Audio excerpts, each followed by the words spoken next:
Like I told you guys, people are losing their minds. And that includes Megyn Kelly. Megyn, you've been all over the place. She's been all over the place.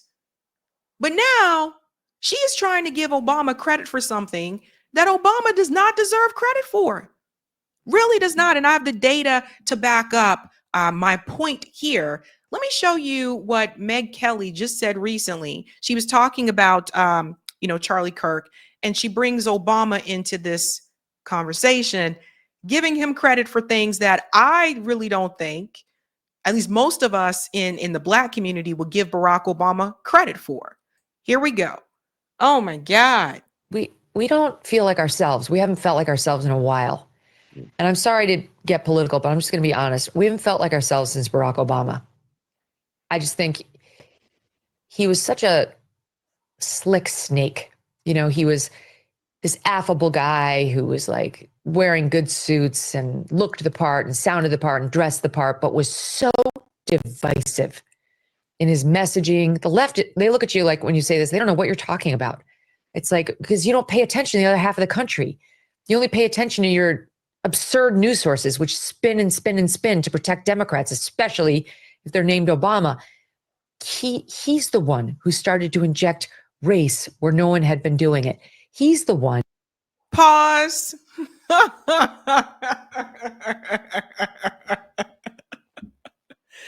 So Megyn Kelly believes that it was Barack Obama who started injecting race into everything. I'm going to show you how the data actually doesn't show that, and some of his actions do not show that. But let's continue. He's the one who started to inject race where no one had been doing it. He's the one who started to use his pen and the phone to shove things down our throat that we didn't want. He's the one who shoved through an entitlement on our health care and our personal doctor visits that he promised he wouldn't mess with. And then he did, really hurting people, causing massive anger and open lies.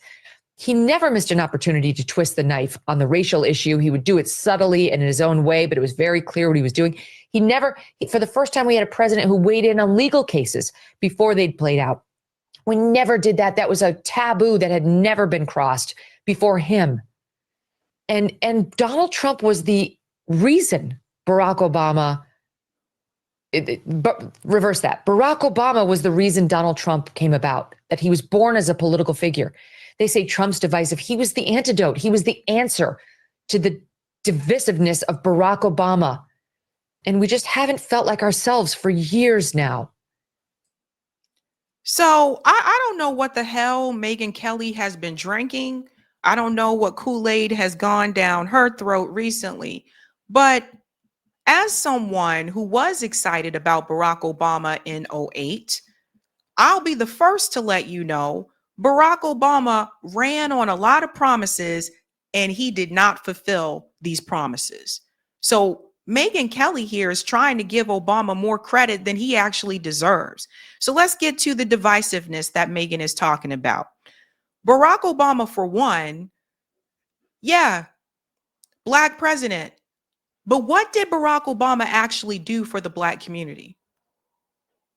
What did he actually do? Because I'm going to show you some of the things that he did and how that actually hurt the Black community more. Right? She mentions the divisiveness. There's been divisiveness under Barack Obama. I can't speak about George Clinton. I can't speak about Bill Clinton. I called Bill Clinton George Clinton. George Clinton is cool, okay? George Clinton, we want the funk.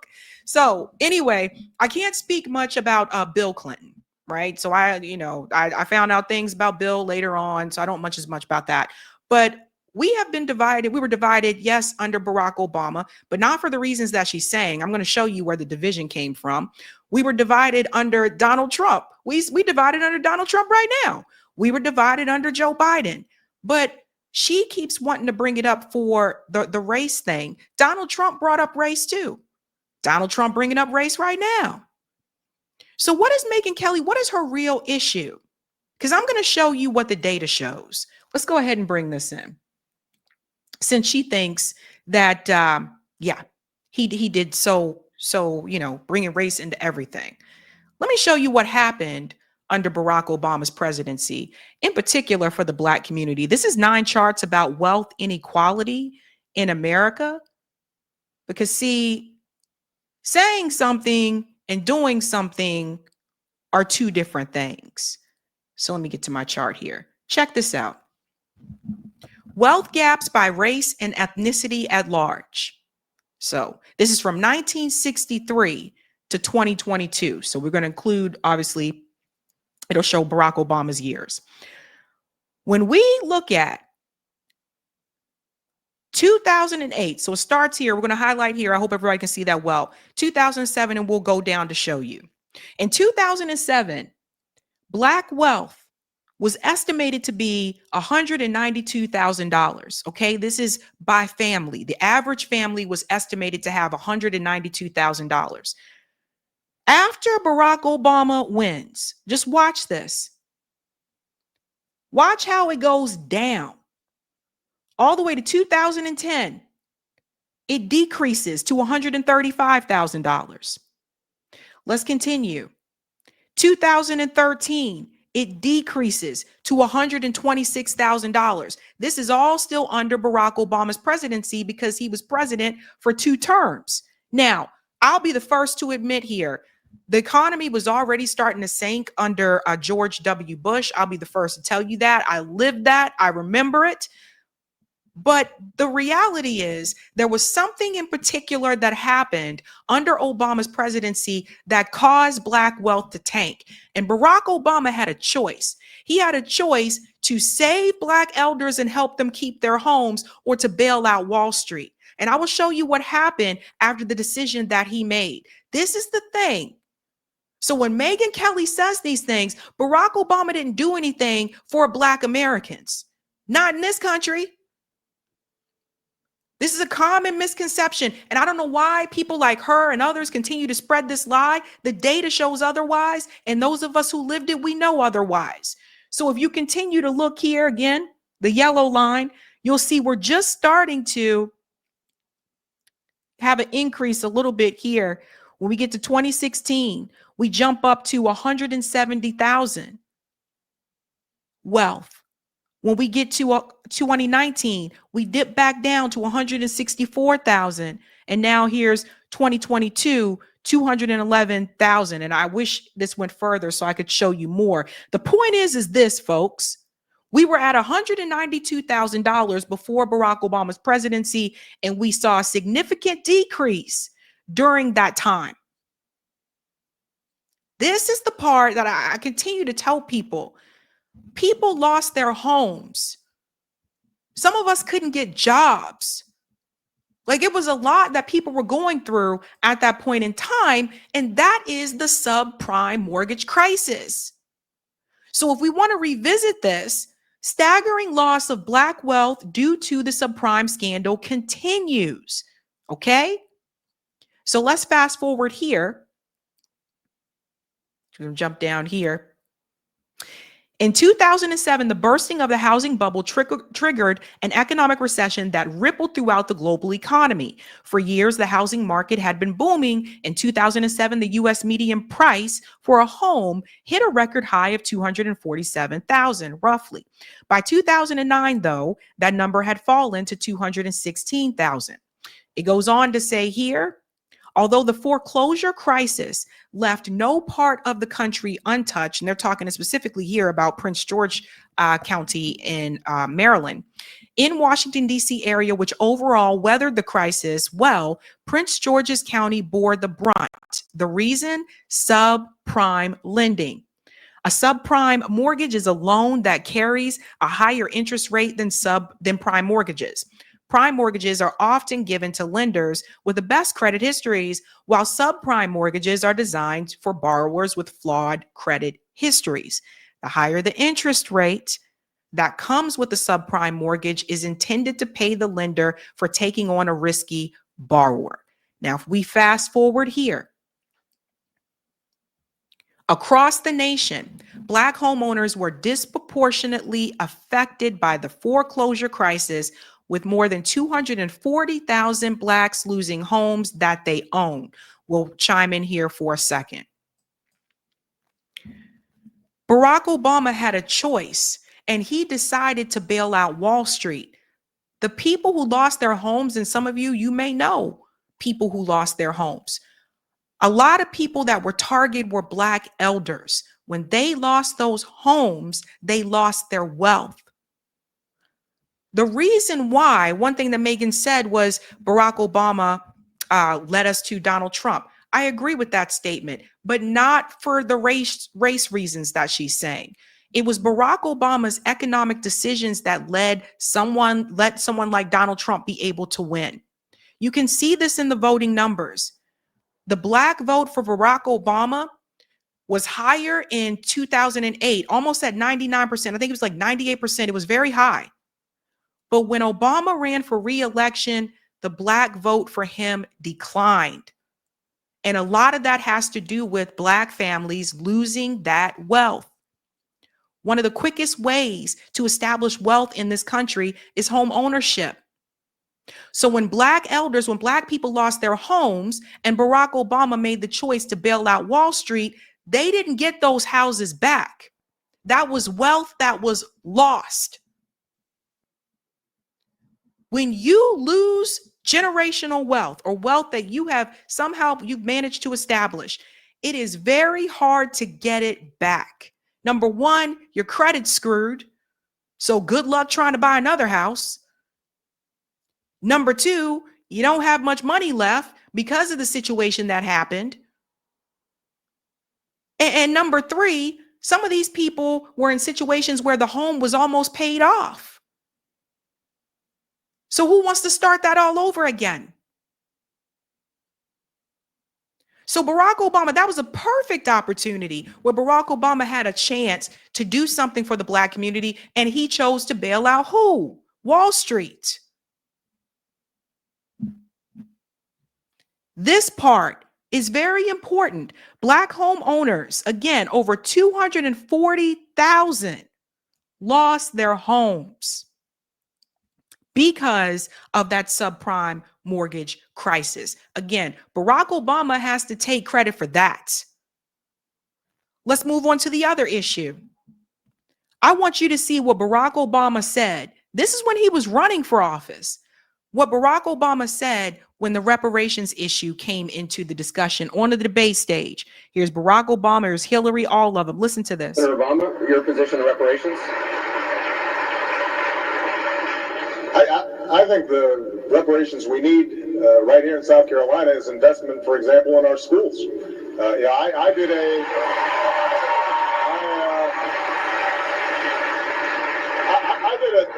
a town hall meeting in Florence, South Carolina, in an area called the Corridor of Shame. They've got buildings that students are trying to learn in that were built right after the Civil War, and we've got teachers who are not trained to teach the subjects they're teaching in, high dropout rates.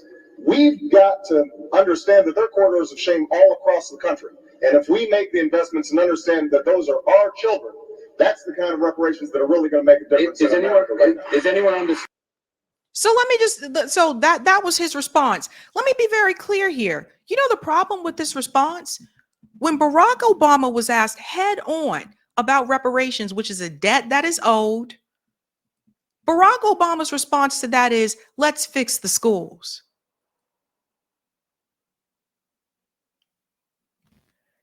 He didn't do anything for Black people. Megyn said he injected race into everything. That question, reparations, is specifically about race, but more importantly, it is about people who are the descendants of slavery. And when he is asked a question about that, Barack Obama pivoted away from that and said, let's fix the schools. But Megyn Kelly's saying he injected race into everything. In fact, Barack Obama ran away from this a lot. And those of us in the Black community know this. The other problem here, reparations, again, like I said, is a debt that is owed. We're talking about the 40 acres and a mule that was promised to those who were freedmen and their descendants. It is a debt that is owed. Why are you bringing up the school system? And I asked that question because the public schools, and I lived in South Carolina, the public schools are funded by property taxes. So If you don't have, you don't have a lot of funding coming from property taxes, which a lot of us don't, the schools are not going to have a lot of resources. These things are connected. So in order to have more money from the property taxes to help the schools, that means that you would have to have a pathway to help more Black people become homeowners. People don't want to talk about this. A lot of times Barack Obama pivoted away. That was right there on the debate stage. We should have known then. Should have known. Here's another example. Because we're gonna go here. We are going to go here. Don't forget when he said he would not do anything for Black America. Shout out to the African Diaspora Network. Again, this footage of Barack Obama saying he's not doing anything for Black American is going viral again. Check this out. Why not target the African American community? Why not say then, this is for you? This is for African Americans. If there was a banking crisis, then you target money for the banks. If there was a national disaster, you target your money for the national for disaster relief. That's not how America works. We want to give those young people and young Native Americans like them the support they deserve. We have to invest in them and believe in them and love them. Why not target? Do you guys see what is happening here? And I remember this interview with Barack Obama. No, we can't do anything for them. Target the African American community. Why not say then, this is for you? This is for African Americans. That's not how America works. President Barack Obama has begun new initiatives aimed at helping young American Indians or Native Americans overcome the many challenges they face, from poverty to substance abuse. You see what is happening here? So Barack Obama was another example, and you see this with other politicians too. Whenever he was asked a question about helping Black Americans, you see how he pivoted away. That's not how America works. But when it came to other groups, Barack Obama actually did help. Barack Obama helped indigenous groups in this country. Barack Obama helped, a lot of people don't want to hear this, but Barack Obama also implemented reparations to Jewish Americans under his presidency as well. He just wouldn't do it for Black people. So what are you talking about, Megyn? This is the thing that drives me crazy. People just come up with anything. So I guess he injected race into everything because he was there as a Black guy, but he didn't do anything for Black people. But he did things specifically for other groups.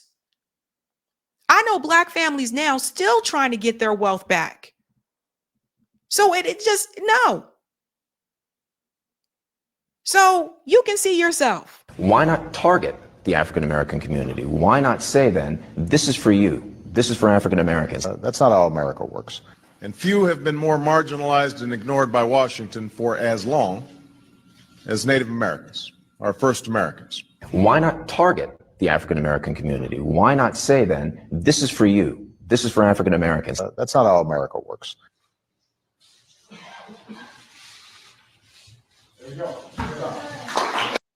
And again, I'm here. I'll be the first to tell you, are there things that should be done for indigenous communities in this country? Absolutely, 100%. So I'm not here to say, oh, no, don't do anything for those people. Hell no.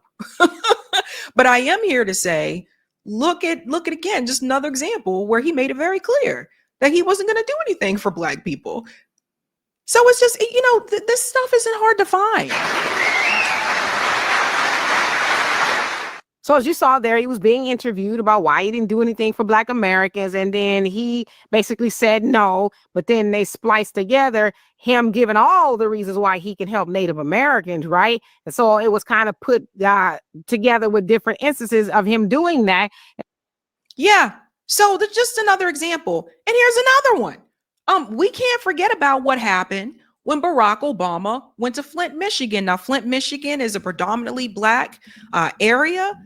You guys all know the story about Flint. You know that the dirty water, people were poisoned there. People have developed diseases. Like Jordan Sheridan came onto the show to talk about this and his book about Flint, Michigan, multiple times. You cannot forget that Obama, he stood there in that room of predominantly Black people, and he pretended to drink that dirty ass water. That's how we invested in community colleges and land grant colleges like Michigan State.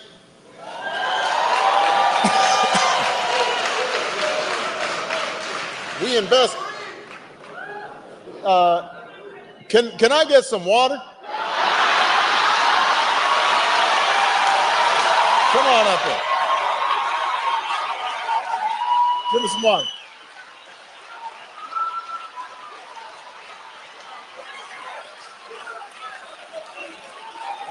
I want a glass of water. I want a glass of water. Sit down.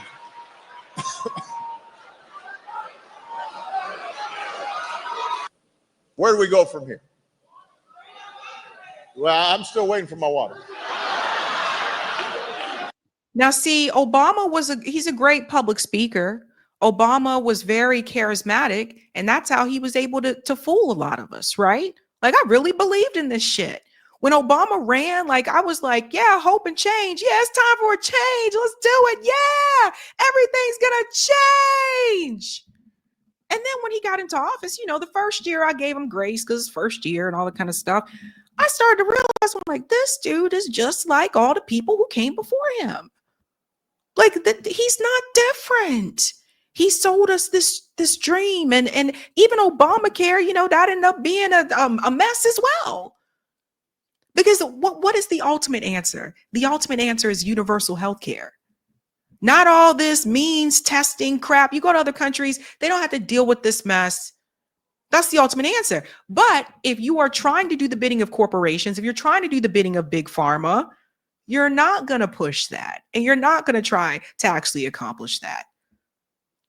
Look at the donors. So he proceeds to wait for this water. Somebody obviously didn't hear me. Hold on a second. Now, the reason I know I'm okay is because I already had some Flint water. There we go.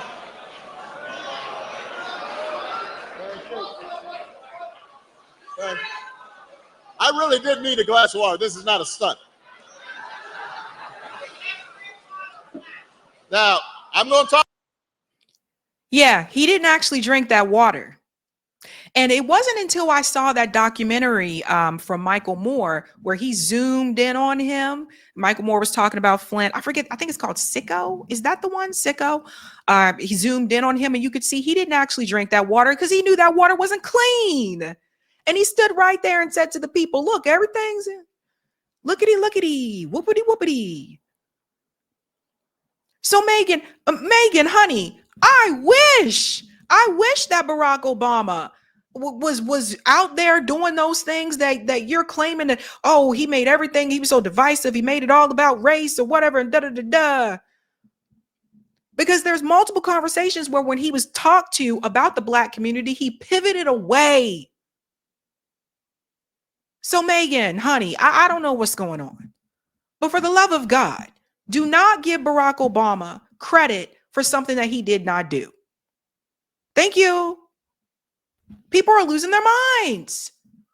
Jeez Louise. Hey guys, this was a Sabby clip. If you like what you saw, hit that like button and subscribe.